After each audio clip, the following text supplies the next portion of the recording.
On a warm summer weekend in 1960, four teenagers went camping by the tranquil shores of Lake Bodom in Finland.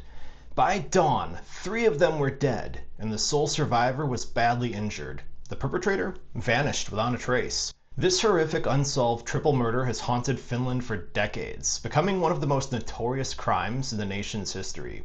It's a case that spawned countless theories, books, even a horror film, and it inspired the name of the Finnish metal band Children of Bodom. Hello everyone and welcome back to the channel. Today we're venturing outside of the Great Lakes region for the first time to explore a case I've been fascinated with for years. As a metal fan who grew up listening to Children of Bodom, I first learned of Lake Bodom through their music, and I've been intrigued by the story behind the name ever since. So let's dive into the chilling tale of the Lake Bodom murders. And don't worry, for those who like our stories from the Great Lakes region, fear not, those won't stop coming. We'll be doing it every other video. Saturday, June 4th, 1960. It was the start of summer in Espoo, Finland, a peaceful lakeside town not far from Helsinki. Four friends decided to celebrate by camping along the shore of Lake Bodom, a popular spot surrounded by forests and known for its serene beauty. There were two young couples out for a fun weekend, Mila Irmeli Björklund and her best friend Anja Tuulikimäki, accompanied by their boyfriends Seppo Antero Boisman and Nils Wilhelm Gustafsson. The teens rode out to the lake on motorcycles, excited for a night of camping under the midnight sun. They pitched a single light gray tent in a clearing near the lake shore, and spent the day swimming, fishing, and enjoying each other's company. By all accounts, it was shaping up to be an idyllic summer outing, a little adventure and freedom to mark the end of school and the beginning of adulthood. As evening fell, local residents recalled seeing the teens laughing and perhaps indulging in a bit of alcohol as they relaxed by their campfire. At around midnight, the couples retired to their tent. The world around Lake Bodom grew quiet. None of them could have imagined that by sunrise, three of these friends would be dead. Sometime in the early hours of Sunday, June 5th, 1960, between approximately 4 a.m. and 6 a.m., an assailant struck the sleeping campers. The attack was brutal and frenzied. The killer didn't even bother to open the tent flap, but instead slashed through the canvas and bludgeoned and stabbed the victims from the outside, turning the tent into a blood-soaked trap. The three youths inside the tent, Seppo, Anja, and Mila, were all stabbed and beaten to death in their sleeping bags by a combination of knife wounds and blunt force trauma. Only Niels, one of the two boys, survived the massacre. When the violence was over, the scene was straight out of a nightmare. The tent had collapsed onto the victims. Its light canvas was ripped and drenched in blood. Irma, who was Niels' girlfriend, appeared to have suffered the worst fate of all. She was found partially outside the tent, partially undressed, and her body showed far more injuries than the others. In fact, evidence indicated she'd been stabbed multiple times, even after she was already dead. Her shattered skull and dozens of wounds suggested a particularly furious attack. And by contrast, Seppo and Anja were found inside the collapsed tent. They had also been viciously stabbed and bludgeoned, but with comparatively less brutality than Irma. Amazingly, 18-year-old Nils Gustafsson was still alive. He was discovered lying on the ground on top of the tent, unconscious or barely conscious, with grievous injuries. He had a concussion, deep cuts, a broken jaw, and smashed facial bones. He was barefoot and only partially dressed, and his shoes were missing. We'll come back to that. Niels had blood on him and he'd clearly been in a fight. His knuckles were bruised, suggesting he'd thrown punches in a desperate struggle. Later, in the hospital, Niels would claim he remembered nothing of the attack itself due to his head injury.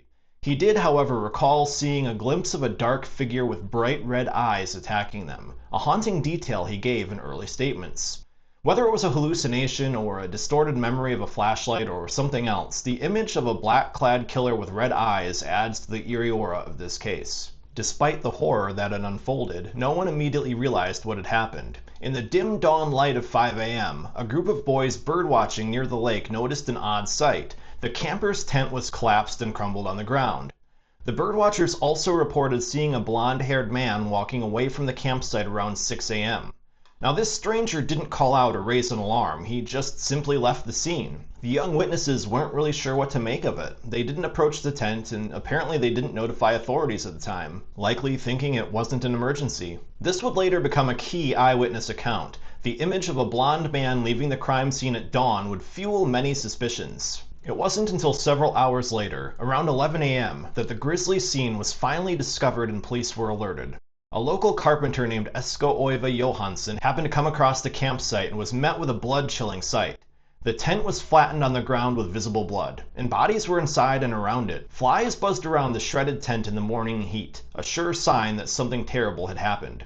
At first, Johansson thought all four were dead, but then he noticed one of them, Niels, moving and moaning in pain. He rushed to get help, racing to the nearest phone to call the police. By noon, officers from the Espoo Police Department had arrived and sealed the area, or at least they tried to. What followed was one of the most criticized crime scene investigations in Finnish history. In 1960, the concept of preserving a crime scene wasn't really as advanced as it is today, and the Lake Bodom case became a textbook example of what not to do. The responding police made crucial mistakes that would later hinder their investigation. They failed to properly cordon off the area, which allowed a swarm of people to tromp around the site. Police officers, locals, journalists, all contaminating potential evidence. It's even said that at one point soldiers were called in to assist in searching the woods for missing items, which further trampled the ground. In the process, whatever trace evidence the killer might have left, like fingerprints, footprints, etc., was likely destroyed or obscured. This all-hands-on-deck approach was well-intentioned, but a major error nonetheless. Despite the chaotic scene, investigators did piece together some details. The attack clearly came from outside the tent, as evidenced by the cuts in the fabric and the pattern of blood. The killer had slashed through the canvas with a knife and struck the victims with a blunt instrument, possibly a rock or a metal bar, without even entering the tent at all. In other words, the teenagers were attacked while trapped inside, unable to easily escape the collapsing tent, which must have been a terrifying scenario for them. The murder weapons were never found, despite extensive searches of the lake and surrounding forest. The killer did, however, take some items from the victims. Strangely, the teenagers' motorcycles were still at the campsite, but the keys were gone. Several pieces of clothing and other personal items were missing as well, including Niels Gustafsson's shoes and the boys' wallets. It appeared the perpetrator had gathered these items, maybe as trophies or to make the attack look like a robbery, and then fled. In fact, Niels' shoes would later be found hidden in the woods about 500 meters from the tent. They were tucked away in some brush, as if the killer discarded them while making an escape. But why take the shoes at all? That question would take over 40 years to be answered, but even then it wasn't conclusively answered. Meanwhile, the sole survivor, Niels, was rushed to the hospital. He had severe injuries and was in a state of shock. When police tried to interview him, he was groggy and confused. He truly seemed to have no memory of the attack, which likely could have been due to a concussion or the trauma or both. Niels couldn't provide any coherent description of the assailant beside a vague recollection of a figure in black and the sense of red eyes looming over him. With no eyewitness inside the camp able to identify the murderer and a badly compromised crime scene, investigators had little to go on. In the immediate aftermath, no clear suspects emerged. Who could have done this and why? The brutality of the crime, especially the overkill on Irma, suggested a personal motive like rage or passion, but none of the teens had any known enemies that anybody was aware of. The area around Lake Bodom was generally safe and quiet. Random murders were virtually unheard of in Finland at that time. This only deepened the community's shock and grief. Within days, newspapers were calling it Finland's most heinous crime, and parents were warning their children about a possible killer on the loose. With the case rapidly growing cold, rumors and theories began to swirl. Over the years, numerous suspects have been proposed, some by police, others by journalists, or even some by the public's imagination. We'll focus on the most notable ones here, each of whom has a peculiar connection to the case. One of the earliest suspects in the locals' minds was Carl Valdemar Hjulström, infamously nicknamed the Kiosk Man. I believe this is a photo of him, but I'm not 100% sure. Hjulström was a middle-aged man who ran a little kiosk in the Oita area near Lake Bodom. He was widely known to despise campers and tourists. In fact, local residents recalled that Hjulström was aggressive toward people who came near his property. He'd shout at kids, reportedly cut down tents, or even throw rocks at campers who pitched their tents by the lake. In short, he was the classic angry neighbor who didn't want people on his lake.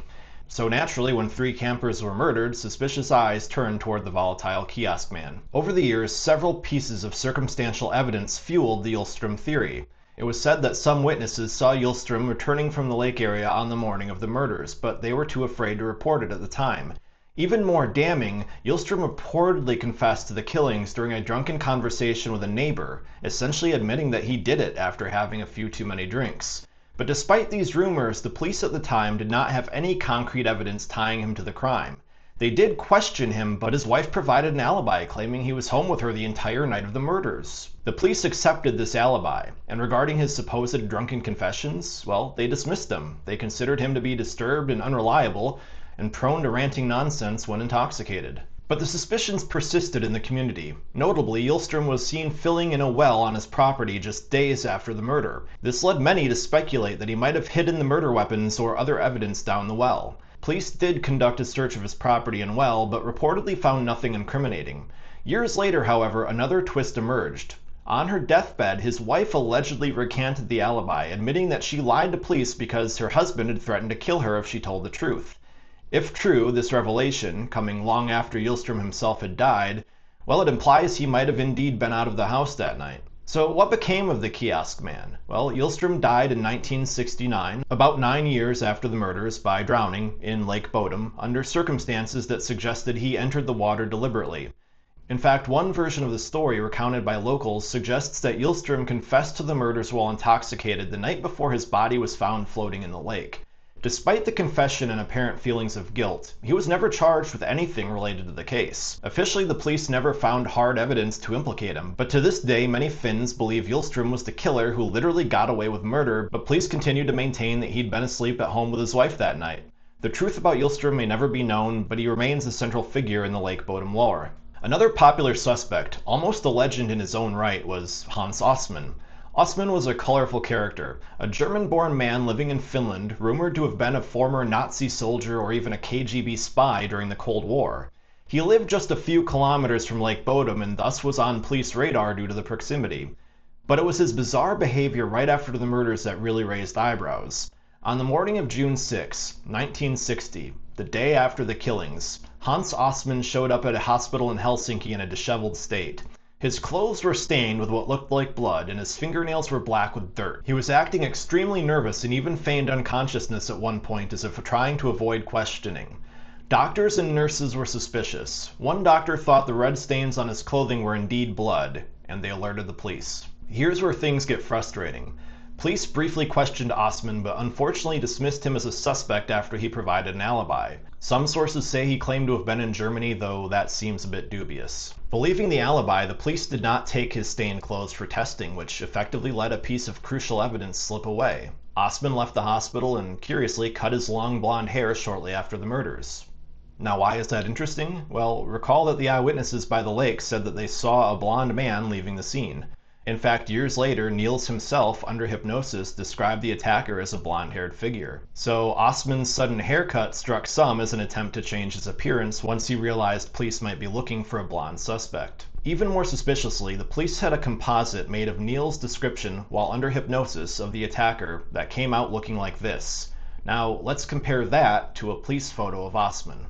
As time went on, Hans Osman became almost an obsession for some investigators and writers. A doctor named Jorma Palo, who had examined Osman at the hospital, would later write 3 books theorizing that Osman was the Bodom killer and even tried to link him to other unsolved murders, including the murder of a 17-year-old girl, Auli Kilikisari, in 1953. A former detective, Matti Paloaro, also suspected Osman and thought maybe his ties to intelligence, if he truly was a spy, might have caused a cover-up, or at least some reluctance on the part of the Finnish government to investigate him. Osman himself would die in the late 1990s, reportedly after confessing to at least one murder on his deathbed, although which murder that was is unknown. He would never be charged or formally connected to the Lake Bodom case, but in the court of public opinion, Hans remained a favorite suspect for decades, until 2004. We'll soon see what happened in 2004 to change that focus. Speaking of focus, I apologize for this camera. I seem to have bumped autofocus while I was turning it on, and it doesn't like to focus on my face. I suppose I'm just so beautiful that this camera doesn't know what to do with it. To sum up, the case against Osman is largely circumstantial. There's suspicious timing, suspicious appearance and behavior, and later authors would point fingers at him. Police maintain that Osman had a solid alibi and was ruled out, but many armchair detectives just aren't convinced. The image of a mysterious ex-soldier and maybe spy with bloody clothes showing up at a hospital the day after a triple homicide is hard to ignore, after all. Another name that focused in the 1960s was Pentti Soininen. Soininen was a petty criminal who, while serving time in prison in the mid-60s, allegedly boasted to a fellow inmate that he was responsible for the Lake Bodom murders. Now, this caused a brief stir. Could the killer have been an unknown person all along? But when the investigators looked at Soininen's background, the claim seemed far-fetched. In 1960, Pentti Soininen was only about 14 years old, and it sort of stretched credulity to think a 14-year-old, well, could single-handedly overpower and slaughter 4 older teens. Indeed, many questioned whether a boy of that age and slight build could have committed such a crime alone. Soininen's story was largely dismissed as prison braggadocio. There's scant evidence he was involved, and he died in 1969, taking whatever truth he knew with him. Today, Soininen is generally seen as an unlikely, if not impossible, suspect, one of the many false leads of the case. Beyond specific suspects, plenty of other theories have floated around. Could it have been a random drifter, a jealous ex-boyfriend, or a secret lover? Maybe a case of mistaken identity, or even espionage, somehow tied into the Ostman as a spy idea? Over the years, the Lake Bodom murders became a bit of an urban legend in Finland, a boogeyman story. Parents would tell their kids not to stay out too late, invoking the unknown Bodom Lake murderer as a cautionary figure. By the turn of the 21st century, it seemed likely the truth would never be known. Most of the original evidence was long gone or unusable. Witnesses' memories had faded, and suspects like Yilstrom and Ostman were dead. The case was a cold case in the truest sense. It was a terrifying mystery frozen in time. That is, until an explosive development in 2004 changed everything. In late March 2004, nearly 44 years after the murders, Finnish police made a stunning announcement. They finally arrested a suspect in the Lake Bodom case. And it was none other than the sole survivor, Niels Gustafsson. This development sent shockwaves through Finland. Niels was 63 years old in 2004. He was a retired bus driver living a quiet life. He'd long been viewed in Finland with sympathy as a victim of the tragedy, and now suddenly police were accusing him of being the perpetrator of the very crime he survived. It was almost unthinkable and incredibly controversial at the time. What led to this turn of events? Well, advances in forensic science and a fresh look at the cold case evidence. The National Bureau of Investigation, which is kind of Finland's equivalent to the FBI, had quietly reopened the Bodom case and applied modern forensic techniques to the old evidence. Key among this was a bloodstain pattern analysis and DNA analysis of the victim's blood on Niels Gustafsson's shoes. Remember, his shoes had been recovered in the woods, seemingly having been hidden by the killer. With the new DNA testing, investigators allegedly found that the shoes had blood from the 3 slain victims, but notably none of Niels' own blood. And this was interpreted as highly suspicious. If Niels had been an innocent victim attacked along with the others, one might expect some of his own blood on his own shoes, especially from his bleeding facial wounds. The absence of his blood, coupled with the presence of the others, suggested to the police that perhaps Niels wasn't attacked at the same time as the others. Based on this and other evidence, prosecutors constructed a theory of the crime that placed Niels as the killer. It was a dramatic narrative that essentially alleged the entire mystery had been an inside job, so to speak. Here's the prosecution's theory in a nutshell, as presented during the trial in August of 2005. On the night of June 4th and 5th, 1960, the 4 teenagers were drinking. Niels became very intoxicated and at some point got into an argument or scuffle with his friend Seppo. The reason? The prosecution suggested possibly jealousy or a romantic dispute. One theory was that Niels made advances on Anya, the other girl that was there at the time, and Seppo intervened and that led to a fight. Another version was that Niels and his girlfriend Irma had an argument that drew Seppo's involvement. Either way, the idea is that Niels was in a jealous rage, possibly feeling rejected or humiliated, and it got out of control. During this fight, Seppo allegedly punched Niels and broke Niels' jaw, accounting for the severe injury to Niels' face. Enraged and not fully in control due to alcohol, Niels snapped. Around 4 a.m. he turned violent. He attacked Seppo, then turned the knife and a blunt object on the 2 girls in the tent who would have been startled awake to, well, a nightmare. Niels first targeted his own girlfriend, Irma, possibly in a burst of anger at her, if, for instance, she had spurned him or provoked jealousy. This, the prosecution argued, explained why Irma's injuries were so much more severe than the others, and also why she was found partially undressed. It's also worth noting that overkill like this is often seen in crimes of passion. He then turned on Seppo and Anya to eliminate witnesses. The attack would have been swift and brutal, likely all over within minutes. Then Niels would have stood alone amid his slain friends and realized what he'd done. Then they say that to cover his tracks, he staged the scene to look like it was committed by an outsider. He would have dragged Irma partway out of the tent, maybe to suggest the killer was an unknown predator. He gathered items like wallets, keys, and clothing to make it seem like a robbery, or to at least confuse the investigators at the scene. He then hid his own shoes in the woods to imply that an intruder had taken them away. Then, and this is the boldest part, they say Niels inflicted additional injuries on himself to substantiate his story as a victim. The prosecution believed that after killing the others, Niels might have hit his own head with a rock or otherwise injured himself, aside from the broken jaw that he already had from the fight.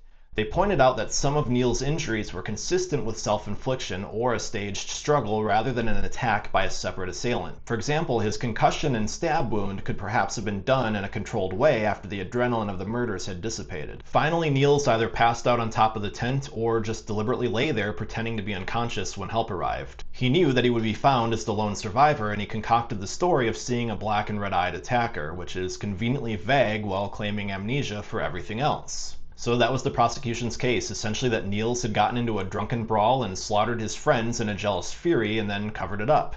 It was an extraordinary claim to make after 44 years, and many people were skeptical, but the state felt they had the evidence to back it. They had the blood pattern analysis of the shoes, they had an alleged muttered confession. One police officer would testify that while Niels was in custody in 2004, he overheard Niels say to himself, "What's done is done, I'll get 15 years, as if acknowledging guilt. They also introduced the eyewitness testimony of the two birdwatching boys who are now middle-aged men who recalled seeing a blonde man walking away. Prosecutors suggested that this blonde figure was young Niels himself, fleeing to hide his shoes and then returning barefoot to play the victim.